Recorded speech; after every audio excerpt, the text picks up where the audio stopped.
All right. Hey, everyone. How are you? Just here with Larry today, and we are hopping on a little bit early just to say hi. Give us a shout out. We haven't been chatting in a while. We've been busy behind the scenes. No pun intended, of course, given the subject matter of today. But yeah, we're really excited to be back. We've got a month and a half full of webinars for you. So, and Larry is going to start off the series. So we're super excited. We've worked with Larry for, 4 years, Larry? You, Three, I don't, 4 years, I think. a while. I think the first time we did a photo shoot together, I think it may have even been in my backyard. It was at your house. Yeah, right, right. So, anyway, yeah, and then Larry's done lots of work for us, some project-based work, shooting room scenes and products as well. So he's just a great connection. I know a lot of designers. Oh, we have Rebecca. Hey, Rebecca, how are you? Um, I know a lot of designers love his work. Super professional, but not too stuffy. Good Right. sense of humor, Got to have fun when you're working, man. and just absolutely fabulous results. So we're just so happy that you could join us today. Happy to I do know it. you're super busy, so taking an hour or so out of your schedule is not easy, but we do appreciate Well, it. it's kind of nice today because given I was doing this with you guys, it kind of became a Photoshop day. Oh, perfect. So a little time away from Photoshop's not a bad thing. Yeah, yeah. It can be pretty tedious, I know. Yep. I don't quite have the patience for it. Yeah. Hey everyone, if you're just joining, give us a shout out. Let us know where you're coming from. As I said earlier, it's been a while since we've been on and done our webinar series, our one-on-one chats. So we're kicking it off with just a wonderful photographer and a good friend to JF, um, Larry Arnold. And we're just going to be chatting about kind of the ins and outs and the do's and don'ts. I mean, there's been so much around social media with COVID. I know a lot of designers are doing online work, online presentations and meetings with clients more so than they ever did before. So it's, along with that, showing your work is important, and it's important not only, Larry's going to talk about this, but not only for online, but to develop a portfolio and so on. And everybody has their zone of genius, and ours is to design and create wonderful spaces for our clients, and Larry's is to photograph those wonderful spaces. So let's not fool ourselves by thinking that our phones are going to do the trick and show and honor the space that you've created in the same way that a professional photographer would. So that said, Larry is going to give us some tips and tricks on kind of do's and don'ts on what to do and what not to do. And there's probably more what not to do's than there are what to do's. Sometimes. Hey Yeah, everyone, give I us a have my shout out, say hi, welcome. Thanks for joining us. We've got a whole bunch of people coming on now. We'll just let them come in. We've got Rebecca. Let us know where you're coming from. Patricia, Elizabeth, John, Mary, Gisela. Some names that I've seen before that have joined us in the past, so that's great. I'm just sitting here chatting with Larry. Larry is a professional photographer, and he's going to give us some great ideas. We're going to get started real soon. We'll just wait till 2 o'clock and allow others to join in. at that time. Usually everyone's about 5 minutes late. So if we start at 2, they won't miss too much. And of course, oh, hey, Elizabeth. Oh, Elizabeth is from Scottsdale, Arizona. Have you ever been there, Larry? I have not. I've been to a couple other places in Arizona and it's beautiful. It's hotter than anything this time of year, but Yeah, yeah, exactly. I was going to say, if you've never been, don't go there now. I made the mistake. It's beautiful, but it is so hot. I went to go visit customers, and I think it was even in October, but it was still burning hot. Yeah, yes, but it is really beautiful. That's it for is. sure. Yeah, For sure. I've only been to Tucson, but it was a great place, but just crazy hot this time of year. And I don't care if you say it's a Elizabeth dry says, heat. yeah, it's hot this time of year. Oh, she said she's hiding in northern Mexico right now. Oh, that's a nice place to hide. Good for you. And we have Patricia from Lifestyle Interiors in Halifax. Another wonderful That's a spot. Do place you I'd do like to much go. work out there, Larry? I have never been to the East Coast, but I'm planning to this coming spring, assuming they let us travel. Yeah, my father's family actually is from Halifax, and kind of surrounding areas. So I took a trip out there with my niece and my daughter and my sister a few years ago. We did Halifax, New Brunswick, and PEI, and it's just like the prettiest part of the world. We did Cape Breton. Oh my gosh, just absolutely beautiful. Are you going to do the whole loop, or are you just, That's kind of the plan, I yeah, think. yeah. Get up. I'd kind of like to see the icebergs in Newfoundland in the spring and then back through Maine on the way back, because I've been to Maine many, many times, but it's always a great place to go. And I've got some friends and things there. So, No, I haven't been to Maine. So, but and unfortunately, we just didn't have enough time to get to Newfoundland, and I'm really sorry because I hear it's absolutely beautiful. So, once we're all able to travel again, I guess we have our yeah. list to check off. Oh, yeah. I have my first place, but there's personal reasons for that one. I will be in Dallas the first time I can get on a plane without quarantining. Oh, right, right. Yes. Because for those who don't know, I think we may have said it on the intro, but Larry actually does a lot of work in Dallas. He's made a lot of strong connections out there. And so would you say, how would you split your time between Toronto and, or, Ontario, I guess, and Dallas? I'm in the Dallas area working with people down there every month to maybe 6 weeks. So Right. 10, 12 times a year, I'm in Dallas. And I Well, miss it. and you have a good I reason to miss be, it. I right? miss it a lot. Yeah. Yeah, I bet you miss the work and the and visiting your Yeah, I've kids got out there. grandkids and stuff down there too. So Right, it's right. sort of a dual purpose. Yeah, I kind of want to get back to Dallas. I'm not Yeah, moving, I hear you. but I love it there, and it's a great place to be for a week or so at a time and do a little Well, bit of. soon enough, hopefully. I don't quite know when that'll be. I don't, they keep extending it, but Yeah, I know. mhm, Yeah. mhm. Welcome, everyone. We're going to get started in about 2 minutes. I see many of you are joining in now. Please give us a shout out. Let us know where you're coming from, and thanks for joining. As I said earlier, it's been quite some time since we've done our webinar series, but we're ramping back up again. We thought we'd, take the summer off and let you do what you all do in the summer, and here we are back at it. So we've got a really great lineup. We're going to be starting with Larry Arnold, who is a photographer, and as you just heard, travels between Dallas and the Toronto area. And we've worked with Larry for a number of years now, and he really is the best at interiors. If you've had the chance to go and follow him on Instagram, you can see some of the work that he's done. I know the designers who use him now just absolutely love his work. He always comes through in a And we very have fun timely doing it. manner. What's that, Larry? We have fun doing it.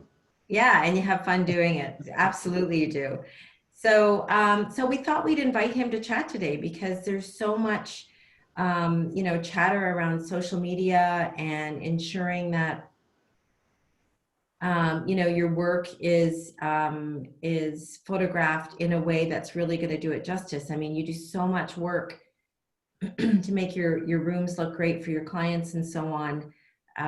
But there's just so many kind of details and nuances to photography. And I've learned this working with Larry, that, you know, what you see through your eye or even through your phone lens is not what a professional photographer sees. And there's reasons for that.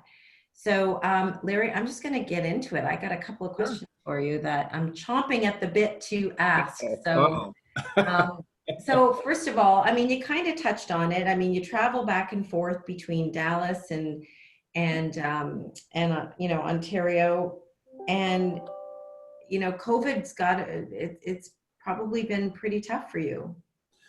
It's cost me some money, and it's kind of put me in a position where I wind up having to refer other people to do my clients in the US work. Hopefully they appreciate that I was able to help them out and give them some names, and they keep coming back to me once I can actually go there. Right. But in the meantime, you know, you do what you got to do to help people out. Well, I was going to say, if you were smart, you'd recommend people that aren't nearly as good as you are, but that's No, not no, who no, you no, no, no. are. There's no way you could do that. No, You're too no, moral. I'm gonna send them the best people I can send them. Well, I'm sure, you know, I'm sure it will all come back. You are great at what you do. Um, you know, you and I got to chatting one time when we were working together, and you know, I had asked you how you got focused on specifically on interiors. Maybe you can give us a little bit of background so our guests today can learn a little bit about that. Well, it's kind of interesting. I mean, it's a relatively newish development in the past month or so. Not a casualty of COVID, but sort of a casualty of COVID. My now ex-wife. Oh no! Whoops! That's terrible. I'm sorry. That's terrible. No, it's okay. Um, has a background in interior design, and when we had met, being originally from Syracuse, New York, uh, we photograph everything there. You kind of have to be a generalist to make a living there. Right. And, so she had seen my work and kind of said, you really should be shooting architectural stuff and interiors and things like that. And I was like, no, I kind of like shooting products, which is what I kind of started doing when I moved here. Mm. One thing led to another, and people that she knew from school, because she went to Ryerson in the interior design program, needed spaces shot. I had rent that I needed to pay, and one thing led to another. And now it's gotten to a point where probably 14, 15 years later, that's all I shoot. And I turn down all the other stuff. And I love doing what I'm doing. Well, it certainly shows, that's for sure. You know, I find, I mean, there are a few photographers, obviously, that specialize in interiors, but, and I think it's so important as a designer to really ensure that the photographer you hire has a really high level of understanding of interiors, because it's very different, I think. Larry, you're going to touch on that a little bit later, Well, but it is. I mean, and there's, I have clients all the time that have wound up at one point in time in their career, hired someone who was a great fashion photographer. They did, you know, a beautiful family portrait of them, so maybe they can photograph the spaces and things. And they all wind up saying basically the same thing, that you need, in this particular case, you need somebody that understands shooting interiors, because it's different. I mean, it's kind of the same as I've been in business for about 38 years. And I, being, you know, basically a generalist for a large part of that. Yeah, you know, you put a fashion shoot in front of me, I can do a fashion shoot, but not as well as a fashion photographer. right. You know, and the same is true, you know, someone who knows what they're doing, you know, a fashion photographer can shoot an interior, but they're not going to do it the same way as someone that shoots interiors every day. Right. Because there's a certain language and a certain kind of an aesthetic that I think the people, the design community, the architects and things are looking for, that basically, like portrait photographers, fashion photographers, product photographers aren't really kind of keyed in on. And it makes a big difference in the final result. Right. Yeah, for sure. I mean, I actually have worked with photographers, lovely people, but interiors wasn't their main focus. And so you can really tell in the end result, I think,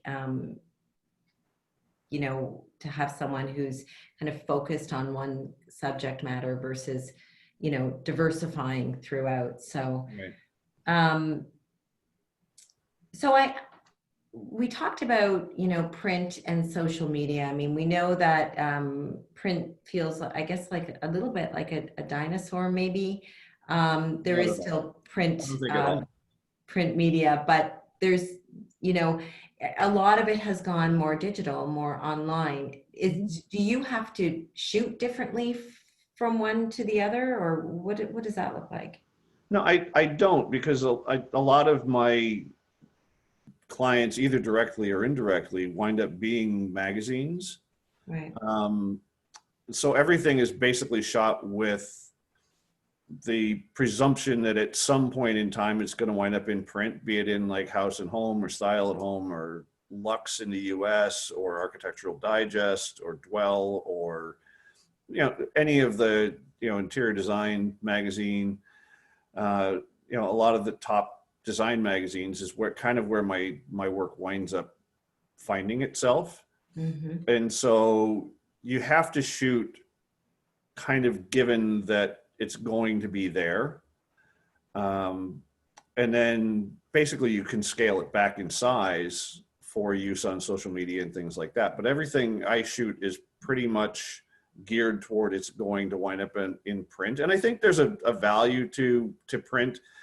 As much as online is nice and it's a great resource for people, I think that there's still something about that tactile touching a page and seeing an image on a, you know, in print in a magazine, you know, and flipping the pages and turning through and kind of looking at the images. There's something just nice about the printed media. And I don't think it's dead or dying. I think it's evolving. Right. It's definitely something, you know, where I've seen a lot of changes in the way magazines are done. But I think they're far from dead, and there's new magazines coming out every day. So, I mean, I think that speaks to, it's gotten to be a much tougher industry. But I don't think they're going away anytime soon. Right. Yeah, I mean, I would say, you know, even for me, if we have a home rental project we're thinking of doing or something, there's something still, and I guess it could be my age because I grew up with print media, but there is something to, you know, ripping out a page and creating a folder. And Right. you're right, it's more tactile. It's more rather than just kind of, you know, breezing through things on your computer screen. And so yeah, I think it's really valuable. I find, and you actually said this to me at some point as well, that I find for social, somehow it seems more casual if people are just shooting for social, or if they're doing it, it's not as, I can definitely notice a difference between someone who's just taken a picture of a room they've completed versus obviously something that you've done for print. There, I mean, one is far more casual looking than the other. Sometimes. Yeah. We have a question. Okay. Hopefully we have an answer. How does that focus show? What would be the difference? Well, actually, this is from Eunice, and we're gonna answer. We're gonna talk about that that focus. Eunice, maybe just tell us: are you talking about focus between photographers focusing in on one kind of genre, or are you talking about the focus in the actual camera when you're taking the photo? So maybe just let us know that, and then we can answer that question a little bit better for you. So we talked about, you know, hiring a photographer. What question, other than how much do you charge, what questions should designers ask to make sure they're getting the right photographer? Well, I think it's important to know, what the background, first of all, as we've just discussed, is this something you specialize in? And if it's not, it doesn't mean that they can't do a good job, but there's a better chance that you may be disappointed. Right. Depending on what you're looking for and what you're using it for. I mean, again, it's not to say that someone who does portraits can't do beautiful interior shots, but the chances of that happening are kind of the same as, if you call your neighbor who's got a beautiful home and say, I'm looking for ideas on how to do my living room, and pick some colors and things, they may do a fantastic job for you. But you're going to have a way better percentage if you hire somebody that's in the design industry to come in and look at it and do that kind of a thing. Right. I think that's kind of one of the first things is, and then to narrow it down from there, do they shoot real estate or do they shoot with the interior design industry and the architectural industry and things? Because the way we shoot things is entirely different. And why is that? Someone who's shooting for real estate versus... Well, the real estate people tend to want to see as much as humanly possible, and they're kind of looking at, they want to see the whole room, Right. and some, and to a degree, they may want to see the flow of the space from one room into another. Right. Where when you're shooting with designers and things, you're more looking at the livability of a particular space, and what's important, and you want to focus your viewer to, we did this really cool thing with a fireplace, and this is how it looks comfortable and cozy, and how we put the furnishings together with the hard surfaces and things, and then we need to capture that in a way that people feel like they're a part of that space, rather than here's the entire living room, take a look at it, and land, your eye can land wherever it feels like it. Right. I mean, that's a big difference in the way it winds up done. Most of the people, and some of them are actually very good at shooting for real estate, tend to go with that wide angle kind of a look, and it's actually kind of gotten to become almost a cliche expression when I am working with a designer and like, can we see a little bit more? Can we see a little bit more? Can we see a little bit more? And you can go a little bit at a time. And then by the time you finally get to that last, can we see a little bit more? It's like, it's going to kind of start to look a little real estate. And like, oh no, we don't want that. I mean, and then you can kind of help focus things back to where, the viewer sees kind of exactly what the designer had wanted to focus them on. Right. Right.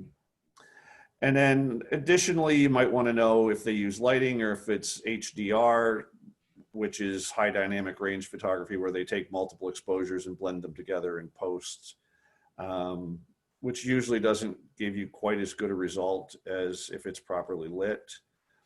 You may actually, that was one of the questions that just came up as well. That was from Iris. She was asking lights. Well, she's saying lights on or off. Some photographers say that leaving the lights on, even in the daytime, is better. Others say the opposite. I think. Well, there are two ways to go with that. I mean, and that really doesn't have anything to do with HDR. Right. Basically what I wind up doing, and it varies, but I kind of go with the preference of the designer. I don't personally have a preference if the lights are on or not. My only issue with that is that I shoot the space, if we're going to have the lights on, I shoot the space with the lights off first. And I light it with my lighting and things to make it look the way you want it to. And then you turn the lights on for a separate exposure, and you composite the two, and there are ways to blend the images together so that you don't wind up with that yellow color cast all over everything, or, so everything looks the way it's supposed to look. The colors are accurate and things like that. Right. The lights aren't burned out, that white glow that sometimes you get, and things like that. There are ways to shoot so that isn't an issue. But yeah, I mean, a lot of magazines tend to prefer, especially the higher end magazines tend to prefer lights out in a lot of cases. And the reason in talking with them is that it to them, and again, this is their explanation, not mine, is that if you have lights on, it gives the illusion that the room must be dark, that you needed to turn the lights on. And so they keep the lights off so that everything looks light and airy and breezy and more cheerful as a space. That said, there are times when they do turn the lights on. My personal feeling is that I like the lights on if you have particularly a decorative chandelier or something. I think it just adds a little bit of sparkle. Mm-hmm. You know, and those are really jewelry in the room, and you want them to sparkle as much as you can. Right. But otherwise, lights off. But yeah, like pot lights and things like that, leave them off. Yeah. My personal feeling. Right. But you know, if that's something that you have a strong feeling that you'd like them to be on, we can work with that and mitigate the color casts and things without too much trouble. Wonderful. Well, we have more questions, but I actually want to hop to the presentation we have. I want to show some of your work and some of these beautiful rooms that you photographed. I mean, some of them are just mouth-watering.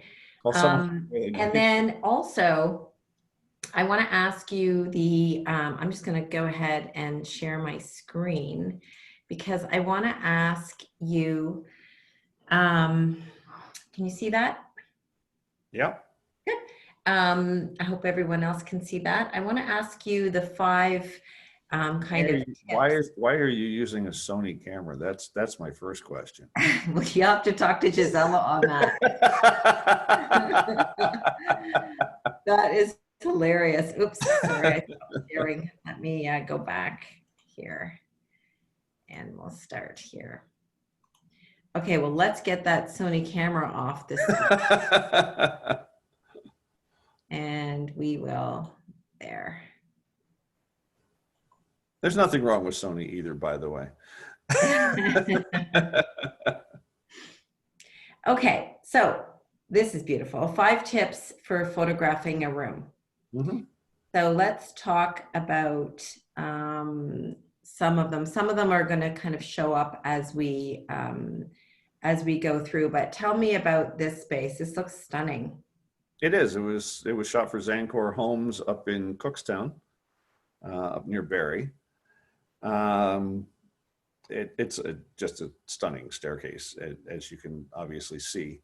Some of the things to be aware of, particularly with this type of a space, and one of the tips, I'm not sure if it's going to come in the order that it belongs in, but in making sure that the camera is level is kind of one of the things that you might want to be careful of, because otherwise you can wind up with keystoning, which is when the room kind of does this or that kind of a thing, where if you notice the lines in this particular shot are pretty straight.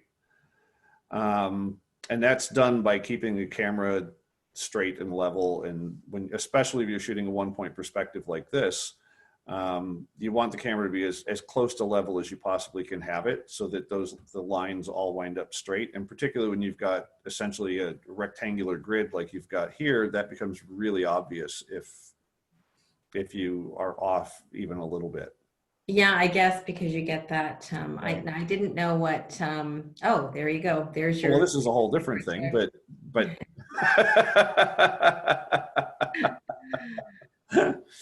And this one was shot from above 4 feet, probably looking at the height of the railing there. Right. Right. But it typically, yes, it actually, that rule, if you want to call it that, kind of comes from Frank Lloyd Wright, who had commented to his photographer who passed just a couple of years ago. Pedro Guerrero was the guy's name. And I happened to have seen an interesting documentary on him. And he was talking about how Frank Lloyd Wright had told him, he was a fashion guy as it started, while he was in school to be a fashion photographer. And his father had insisted that he go up and talk to this architect guy that lived up the hill from them. I believe it was in Arizona at the time.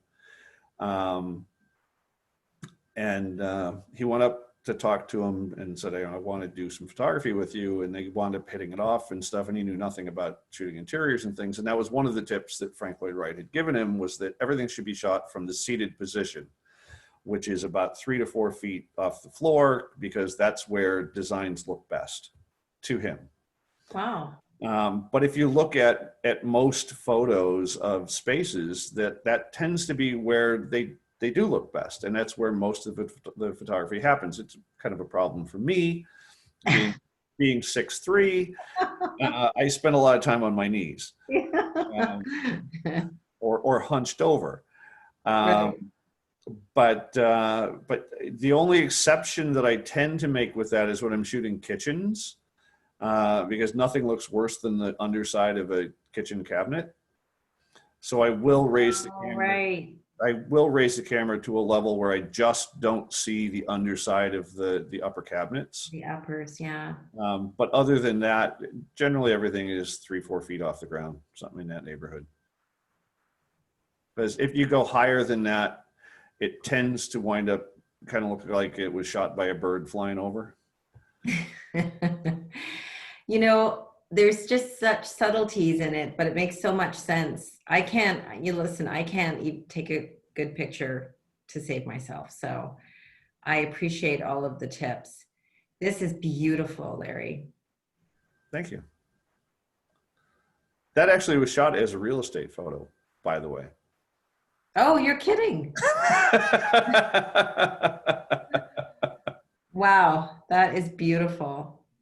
Yeah, I do every once in a while. I find someone who, to be quite honest, is willing to pay the money. Right. Because I do spend a full day shooting. Like, I'm doing a full house, it's a full day, and I don't do that for $200. Which is what a real estate photographer is going to come in a half hour, 45 minutes, run around the house, take a bunch of pictures, charge you $150, $200, and you get what you get. Right.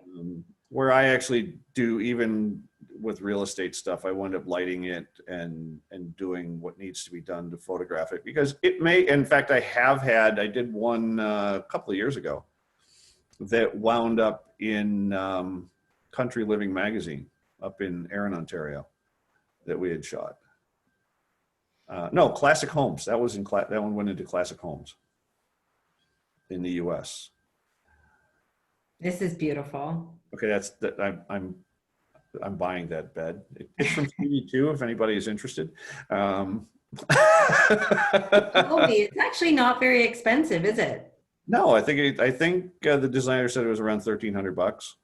Wow, it's beautiful. But yeah, I want that bed. So now, are you at that 3 to 4 foot level here? Around there, yeah. Yeah. I see what you're saying. Yeah, and try to keep the camera level so the lines stay straight. And yeah. This was actually a fun shot to do, because directly off camera, like toward you now off camera, there's a skylight that's about 6 feet by 8 feet, which just flooded the room with light. And it turned out that it was an overcast day when we shot it, so the light was just about perfect as it was. And then we wound up adding a little bit of light. You can see a little bit coming in from the right side, kind of just to give the chairs a little bit of right and things. And you'll notice that the lights, this particular designer likes having the lights on. And you'll notice that the under cabinet lights, which are very yellow, are not in the picture. And that's kind of part of what we wind up doing, is trying to keep, to be able to keep the everything as color accurate as we can. Beautiful. That one was fun. This was done for Michelle Berwick, and On the Wall Framing as well was a kind of a sub-client that does the artwork. And Tara does crazy amazing artwork and stuff and framing and things, and has all sorts of great ideas for that. But this was an interesting shoot in that it was in a hallway that's about maybe 4.5 feet wide. Mm-hmm. So lighting it and getting even lighting on the art, And then we decided rather than just shoot the art, let's get a little bit of a view into the bedroom, just so give it some depth and a little bit more dynamic kind of a perspective. But as you can see, it was significantly brighter in the room than it was in the hallway, and being able to hold some of the detail in the room was a bit of a challenge, but we managed to light it so that it all worked. Yeah, it's stunning. And I understand what you're saying now. You said earlier, and I think maybe you can elaborate with some of the photos as we move through, but that the idea of, picking your focus, and everything else is the kind of in the peripheral. You don't have to, shoot the entire Right. thing. And so, I think if it were me, I probably would have gone and tried to capture more of the bedroom while I was getting the photography, and it just would have taken the focus off of the photography. So, I mean, it's subtle, but it's so, I see, exactly what you're talking about. Yeah, that shot was specifically about the artwork. Right, right. This was done for Yvonne Whalen. It's a townhouse kitchen. She did the renovation, turned it into an open concept from a pretty standard townhouse. Fairly straightforward on this. But yeah, I mean, I love the chairs, like apparently from Sunpan. But yeah, I mean, I think it's a great kitchen shot. So I hear this bathroom gave you a little bit of trouble. This one was a challenge. There was a window off to the left, and you can see just a little bit of the window frame in that right-hand mirror.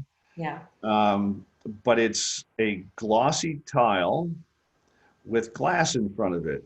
So you have a mirror in front of a mirror effectively. And everything would wind up reflecting, the white frames from the mirror were reflecting in both the glass and the tile inside the shower. The pendant lights were reflecting inside the shower, like everything. It was just a nightmare. But what we wound up doing, and I try to get as much right as we can in camera and light it so that there's like one shot and we're done. Mm-hmm. But every once in a while you have to composite things. So what we did to photograph this was a shot basically for the vanity and the mirrors and what you see in the mirrors.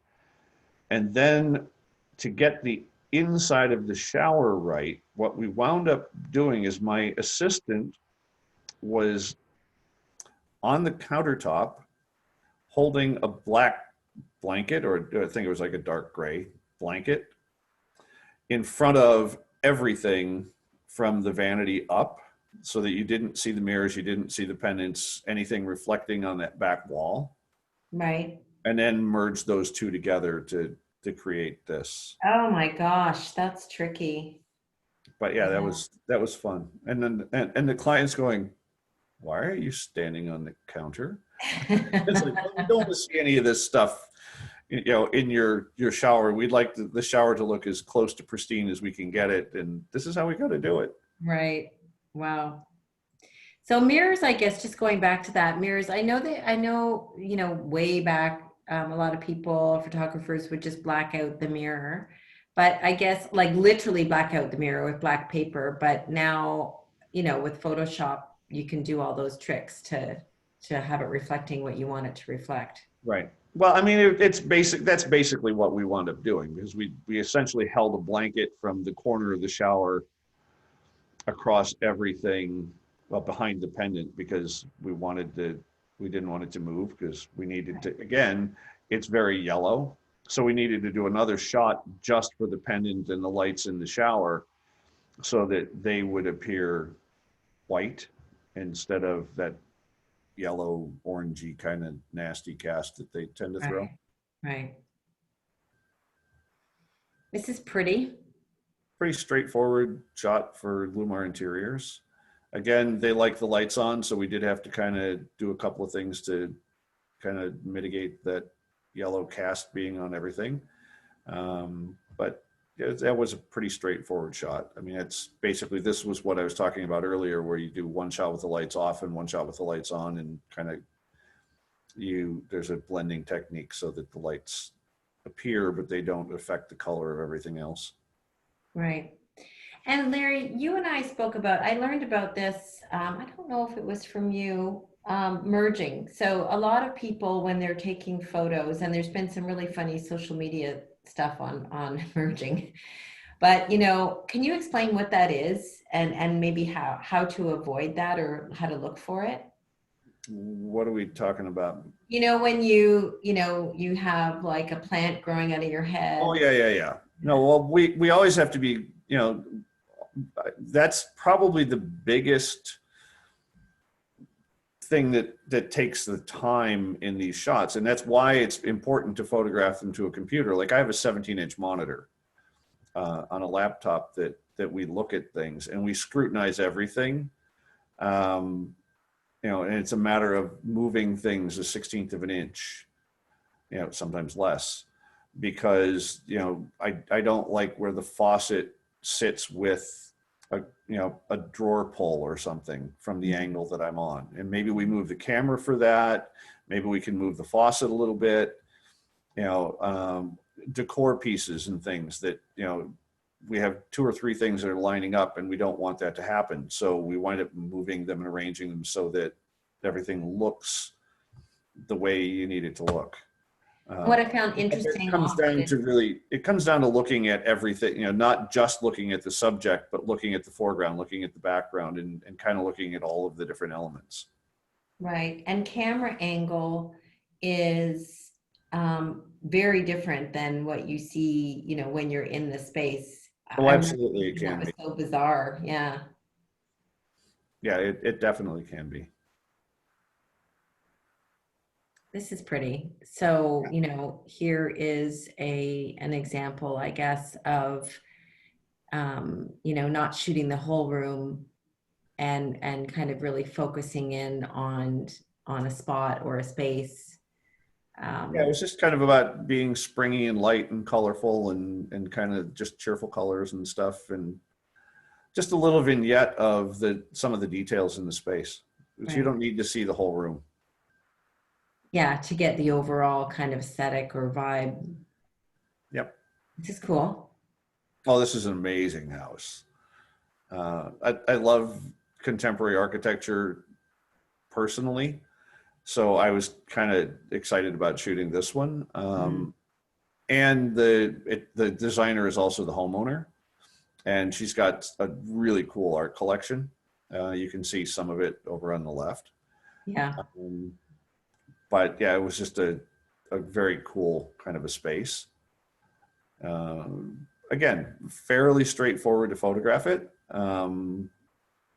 But the thing to be mindful of on these kinds of spaces is that dark cabinetry shows everything.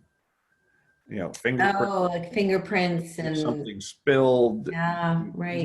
You don't see it when you walk into the space, but you'll see it in the photo. Right. Which is, I guess, why having it go to the computer first is just. Oh yeah, so that we can kind of see it and go, oh, got to clean that. Right. Yeah, and then we just go over and we take care of it. But if we just shot it on the little screen on the back of the camera, you'd never see that stuff. An interesting loft that we photographed with Yorkville Design Center. Just kind of a cool space. This is pretty. Oh, here you've got the lights off. Yes. Yeah. Yep, this was a renovation. Again, fairly straightforward. I think this was probably a one-shot kind of a deal. We did wind up putting some light. You can see kind of how it's affecting the cabinets and things off to the left. And we used a pretty large diffuser just to get that nice soft kind of light across the space. And another one over on the far right. And probably one sort of bouncing off the wall kind of in the middle or something, just to kind of give it a nice even tone to it. But pretty straightforward. But again, you can see where, like the faucet, we have to move the camera to make sure that the faucet is not interfering with the poles on the cabinetry and making sure that all of the decor items and things don't overlap one another. Like the flowers are where they are for a reason, so that you can see the range, and and the cabinetry in the background and things. Like everything's placed for a reason. Right. And the other thing that tends to be fairly critical is with the chairs and things, and placing them so that they look right. And these kind of missed a little. But this, I mean, this would be an example, I think, of camera angle where you think they're just lined up exactly the same, but you actually have to manipulate where if you walked into the room, what looks normal to the camera, you'd go in and straighten the chairs, right? Because Right. yeah, Yep. that's cool. Yeah, that was just a fun kind of a little vignette, sort of, just a detail shot. Oh my gosh. That's a basement. Oh, I recognize our fabric. That's so exciting. Awesome. That's a basement? Wow, that's Yep. spectacular. Yep. Really, really well done. Yeah, tapestry decor did that one. Now, tell me the fireplace. Yeah. Was that on or did you Photoshop that in? No, that was on. It was on, okay. Yeah. Yeah, it was a fairly long exposure, but to get the flames and things the way they are. But yeah, it's the way it was. That's outside Dallas. And it was photographed for a really cool guy. Slade Goppin is his name. Does the furniture stuff. So it's mainly for the tables, and that plant stand in the background are the things that he had done for this house. And but it's an awesome house. Oh my gosh, just look at that TV. I don't even know what it is, the structure there. It's amazing. Wow. And we got Now, lucky. here when you've got all that light coming in. And we got lucky with that. I think that helps this photo. Yeah. Oh. But that was just a matter of being there. It turned out to be the right time of day. Right. Again, fairly straightforward. We wound up putting a light out in the pantry, as you can see. Mm-hmm. Had to deal with the color temperature issues again with the under cabinet lighting. But other than that, this is a fairly straightforward shot for Jane Lockhart. Right. This is actually in a cabinetry showroom in Oakville for Trillium Kitchens. Wow, So, beautiful. yeah, that's actually not a house. That's a showroom. Cool. This is actually the same house as that staircase that you saw earlier. Oh, okay. Oh, is this the one? This is the one we And saw. this is the opposite angle of the black kitchen you just saw. Gorgeous.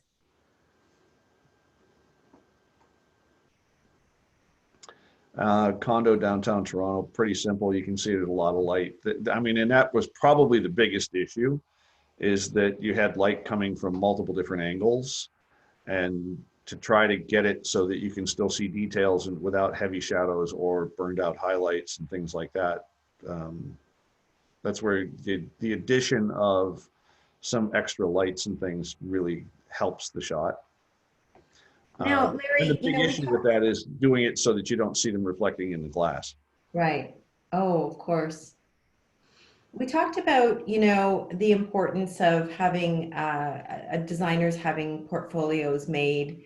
First and foremost, having their rooms photographed for their portfolios, and as a result, you get to also have those photos for social media and so on. But for designers, if any of you are looking to be published, you've got to have your rooms photographed and be sending them in and so on. And actually, I think sometimes even Larry, when Larry gets called by many magazines, don't you, Larry, if they're looking for a particular room that you've shot to, and often when you do share, a lot of that stuff gets published, no? Yeah, I mean, I think pretty much always, you know, to help both the designer and myself. Um, you know, when I'm shooting a space, I kind of always have in the back of my mind, is this a good fit for whatever magazine it may be? You know, I mean, depending on the look of the space, is it something that would go in like a Dwell, or in Canada, like a Design Lines magazine? Mm. Or, you know, is this more of a House and Home or a Style at Home, or, where, where can I place this? Would it work in Classic Homes magazine? Is this a Southern Living kind of a magazine if I happen to be shooting in, in Dallas? Because they don't take Canadian projects. Uh, Right. Shame on them. but I've always, it's kind of always in the back of my mind. Where might I submit this for somebody? Yeah, because it's good PR for the whoever the designer is, to be published, and at the same time, it's, it helps me. I mean, and maybe it belongs in Living Lux, maybe it belongs in Home in Canada, maybe it belongs again like House and Home, and I have connections with all of those different places. So I kind of, as I'm looking at a space, I'm going, this would be perfect for whichever, and yeah. So if I see something that seems appropriate for the editorial calendar of a particular magazine, I'm certainly happy to help submit it to the right people and get it in front of the right eyes, and then we cross our fingers and we hope that they like it. Well, that's great. I mean, there's a reason to hire you right there. So we've left Larry's information up, and certainly we're going to be sending a recorded version of this to everyone. So, his information is there. If you have any questions or you're in need of a photographer, by all means. I mean, we love Larry. Obviously, you can see that many really highly qualified designers use him as well. And I mean, your work is outstanding, and you've also got beautiful things to shoot, so it doesn't hurt. A couple questions here, Larry. So Fern was asking, how do you get the linens on a bed to appear so straight and crisp? Do you have, is that photoshopped, or do you have someone who's actually doing that? Sometimes, well, it's a combination of, sometimes they're ironed, sometimes they're steamed, and sometimes there's Photoshop involved as well. Right. I guess the best answer is it depends. If there's a pattern on it, there's nothing I can do for you in Photoshop. We have to iron it or steam it or something to make them as flat as we can get them.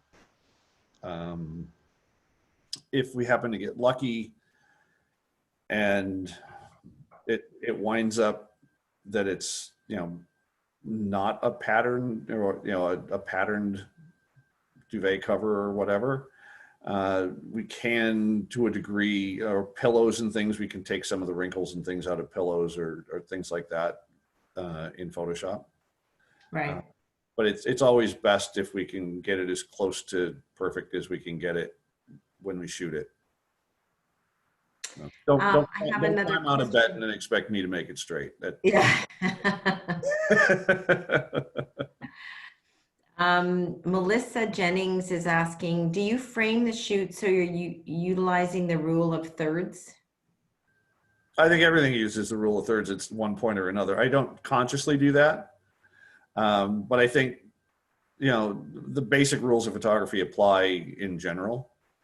That you want leading lines that are going to lead your viewer to whatever it is that you want them to see. You use the rule of thirds because those are the strongest points in an image. But I think it's kind of the same as you would arrange a room. If you're arranging a room in your home, that you kind of, the basic rules of composition tend to apply. I don't know that we do it consciously. I mean, I don't have, a grid on the camera that is in thirds and it's like, well, we can't possibly shoot that because right. third. But I think good compositional rules kind of become almost second nature, to looking at a shot and saying that looks great the way that it is, and you can go back later and analyze it and go, oh, well, this is why it looks great. Well, we've got this on this, cross of the lower third, and we've got this up on, over here, and we have these leading lines that sort of bring the viewer to whatever it is that we want them to see, and we're using contrast, and we're doing, all of these different things. But I think those are all kind of something that happens in the background, and you don't really, it's not something that's we consciously think about, no. Right. And a different Melissa actually asks if you use Lightroom, Photoshop for retouching. So I think you did say that. I use Photoshop. I hate Lightroom. Do you want to think about that for a minute, Larry? Not even a little. I find that my issue is with that and maybe I'm not using it right, distinctly possible. Mm-hmm. With Lightroom, I find that I get the image to look exactly the way I want it to look. And when I convert it from a raw file to a TIFF file, it tends to get flat and winds up with a red cast to it. I don't know why, but it does. I find Capture One is much friendlier. And personally, I either use Focus, which you kind of have to with Hasselblad, right, or I kind of, when I'm shooting with a Nikon, I kind of like the Nikon software. I know it's clunky and it's old and it's slow and it's kind of miserable, but it does the job for me. Clunky, old, slow, and miserable. Reminds me of an ex-boyfriend I had. Really? We never dated, Lisa.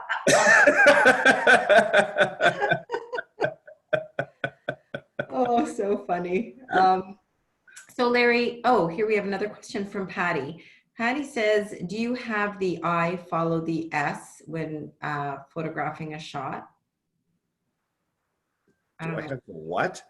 Do you have the I follow an S when photographing a shot? I don't know what that means. Not necessarily. No, I think I know what she's talking about. Okay. No, not necessarily. Okay. Again, it's something that it may happen, but it's not something that's conscious. Okay, so what does that mean? Share it with the lady. What she's talking about basically is the way your eye scans across an image. I believe that's what she's talking about. And where you start in one place and you kind of you meander through. And an S curve tends to be a very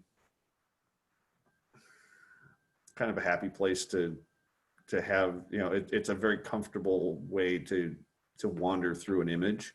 Mm-hmm. But no, I don't do that consciously. Okay. I mean, it may happen, but it's not something that we kind of look at and go, well, we've got to get this curve and we have to be on the rule of thirds and right. We have to use contrast, in a good compositional way, and we don't do any of that. Like I said, consciously anyway. It's more. Well, and I think we want the angles to work so that basically we're kind of looking at, we don't want too much foreshortening. If you happen to be in a smaller space and you need to use a wider lens, I mean, I tend to prefer to use longer lenses just because they don't tend to have that problem. Mm-hmm. We don't want things to look out of proportion where, you've got a chair in the foreground that looks massive and a 6-seater sofa in the background that looks like it might be a love seat, or a coffee table that looks like it's a runway that you could land a plane on, or things like that. Those are more the kinds of things that we're looking at than consciously thinking about the rules of composition. Mm-hmm. Good. And lastly, Larry, I think we've got all the questions, but I have one more question for you, which is, can you share what your rates are loosely? I mean, I know it probably changes, but just to give people a general sense. Yeah. I could, but then I'd have to kill you. And you're too nice to do that. Yeah, I mean, basically, I mean, I think if you know, if anybody's interested, feel free to contact me. You've got the email or the phone or whatever, and we can talk about that. Um, and get you something that hopefully will work for you. I mean, I charge enough, not too much, just the perfect amount, you know, and yeah, I mean, it's something that, go to my website, look at my media kit, it's there. Yeah, and I think that's important, and which is why I asked, because I knew how you would answer. But I think it's important because it does differ, you know, and depending on the job and the scope and you know, the other thing that I will tell you in working with Larry is that you're very efficient. You know And what you. what I will say is that I know a lot of photographers charge a lot of different ways, and I'm very, very basic. That I charge you either an hourly or a day rate, depending on the size and, you know, the scope of the project. It includes the customary post if you need to do extra posts, if we have to like hang art on walls for you or change colors of things, or if you have, you know, one night stand and you need two or whatever, you know, or you need extra bars, bar stools at the island or something like that. We can do all of those things that cost extra, and we will quote it kind of based on what it is and as we go. But I don't charge like licensing fees. I don't charge a fee for the shoot and then another fee for the retouching. I don't charge, like I know a lot of photographers are charging now for, you know, you can use it for one magazine, but if you send it to a second magazine, you're going to have to pay some extra amount of money for that kind. I don't. And then also they'll charge even for social media, depending on Right. how many likes it, I mean, it can get a bit out of control. Yeah, I don't charge for any of that. The only thing that I do is, as far as anything additional, would be if, for example, a designer and a contractor want to share the bill. I do charge an additional 30% per third party that wants to use the images. Yeah, which is fair. Because basically, you know, it saves me going back and shooting it again for them, and it saves everybody a little bit of money, but you know, you can't have them for free. Right. Kind of a Right. thing. So I do that, but that's really the only thing other than the day rate or the hourly rate. Right. And I would say also, you know, if you haven't had your rooms professionally photographed, the one thing that I would say is your level of preparedness on that day, you know, will strongly contribute to the success of the day. So, you know, making sure that maybe you have different options for accessories and so on, because what you can see to the eye, sometimes the camera doesn't love, you know, as much as you do standing in front of it. So Well, just that that level of preparedness. well, that and we do have, you know, it's always nice to have more decor stuff than less available. Right. I mean, as a perfect example, I was doing a shoot yesterday, and fortunately we had what we needed, but there was a console table. It was behind a sofa, and it's in the dream home in the London area. That was shot with Evelyn Eshin. And as the home was set up, it's got a relatively tall vase with some olive branches and things in it, but they obscured the kitchen. So we took that off, and in the discussion, it was a matter of, well, what should we put there? And do we have, you know, maybe some of these shorter, but still tall, you know, various different glassware and vases and decor items. And my suggestion was, well, do we have something that's like linear and very low and long that we can put across this, and maybe we can put a couple of small things in it, and she happened to have those things there.